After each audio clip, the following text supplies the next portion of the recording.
Alright, so my dad's house caught on fire a couple days ago. I don't know if y'all can see this, but it ain't good. Fireplace right there, flue caught on fire. And a flue fire wasn't the first time. It's been a while. But like I told you about my family, my dad has been a fucking halfway house for drunks, drug addicts, every kind of guy you can imagine. Which, my dad's a good man, I ain't gonna knock it. He tries to help people, but just the riffraff he messes with, this is the shit that happens when he and of course, dude that started the fire, or got the fire, or dude that had the fireplace going so hot, is moved out, and of course he won't show up. He wouldn't even help us put the tarp on, which tarp blew off. It's turning into a job. But anyway, you know, my point is, this is the house I grew up in. When I was a kid, these stairs weren't here. When I met Kim, we had a phone right there on the wall, with a red phone with the long cord. That cord would reach all the way in here, right about here in the living room. All right here. So I'd sit on the step right there and talk to her. But that door let out, and there was a lilac bush out there. That was my bedroom right there. The door was right here behind the fridge. Mom and Dad's bedroom was right here. And of course, when we lived here, that was back in '69. I wasn't born here. I don't know if I said that, but I lived here as a child, and then Dad's had this house ever since. But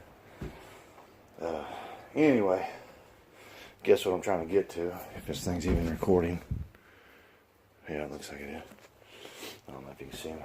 But, you know, there's a couple ways to look at this. Probably 100,000 ways to look at this. But, for sure, the way I look at this is an opportunity. This is, you know, shit happens in life that shakes everything up. And when your family's all screwed up and dysfunctional like mine, there's already been people talking that haven't spoken in years. You know, there's going to be people who come together. Now, whether they stay together, that's a different story. But at this moment of crisis, you know, family, we most definitely will come together, because we're all about blood in this family, even though we hate each other. Ain't that a bitch? But, you know, bloodline got instilled into us. But, anyway, I'll show you this outside. This ain't no joke, man. I had two 11-year-olds and my son who's scared of heights. Who's putting his tarp on. I'm fucking crippled up. I ain't worth a shit hardly anymore. But, yeah, I don't know if you can see that or not. The entire roof burned out. So, we got work cut out for it. But man, that's what life is about, ain't it? It's about challenges. If you ain't accepting a challenge, if you ain't standing up to something, you just ain't living. You know, I prefer challenges, because I like to prove my badassness. Shit like this happens, and it seems like there's always something like this happening. You know, cream rise to the crop, or to the top. And I always consider myself the cream, baby. So yeah, this is just I guess a lesson for me, but just a challenge, another thing for me to overcome, which I dig. It's like, bring that shit. That's why I was put here. Days like this. Some people put here for easy, greasy shit. Not me. I'm put here to get down on it. But yeah, so, and another thing is, this days of this being a halfway house are over. It's done. It's a wrap. It's a wrap. Nothing against all them drunk people. I know they all need whatever they need. But anyway, you know, this is a shakeup. This is going to change everything. You know, Dad's going. He's 72. He's in a walker. It was turning into a situation. My brother's over in Muncie. My sister lives north. My crazy young sister that I talk about. She lives north. She don't have a license. Lost it for life.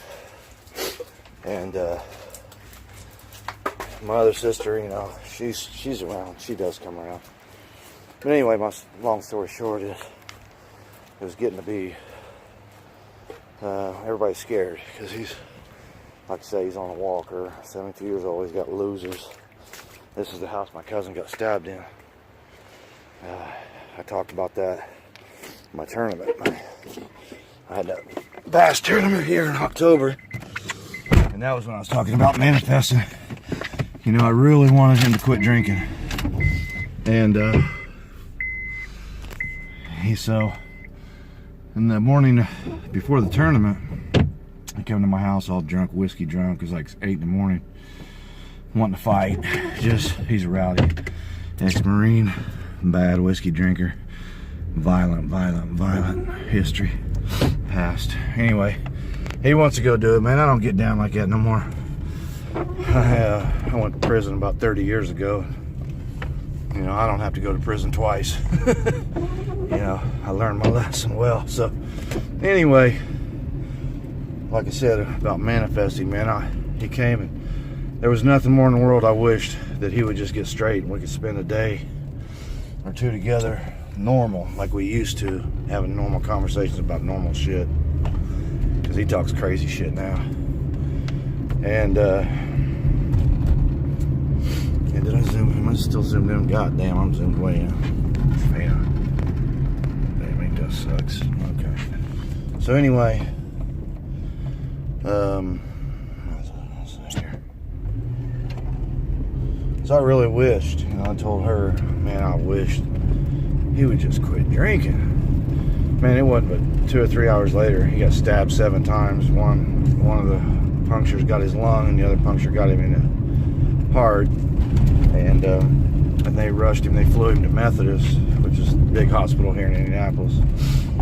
And so if they fly you there, it's usually something pretty serious. But he was breathing. He said blood, you know, big blood bubbles was coming out of his chest. He knew something wasn't right.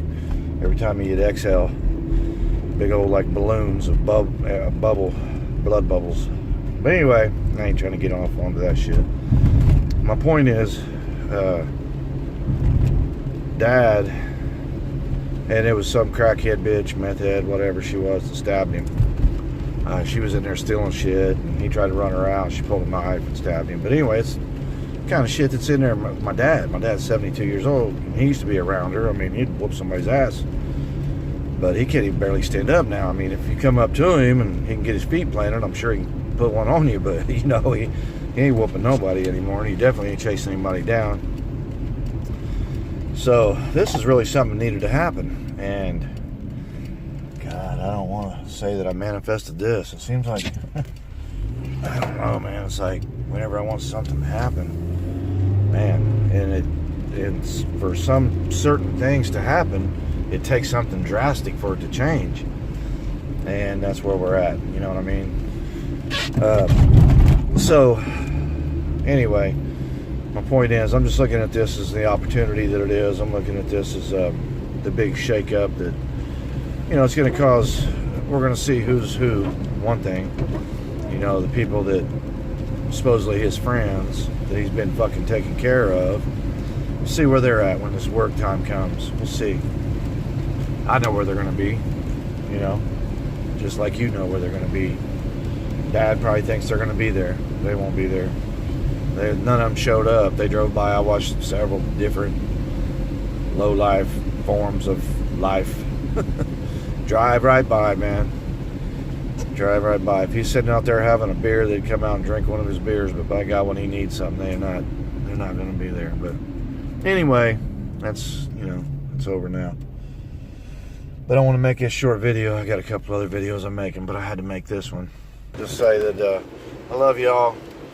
You know, everything's a challenge. Everything, you know, in life, everything is a test.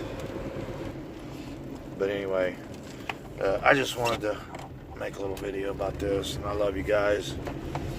Like, share, subscribe. Ain't nobody putting their shit out here like this, I don't think. You know, I don't bullshit around. I don't lie. I don't fucking, you know, you ain't gonna get all my fancy pictures and some fake life, man. You're gonna get the dirt, you're gonna get the flowers, you're gonna get the sun, you're gonna get the shade, you're gonna get the truth, you know. And it's just, I don't know any other way, honestly.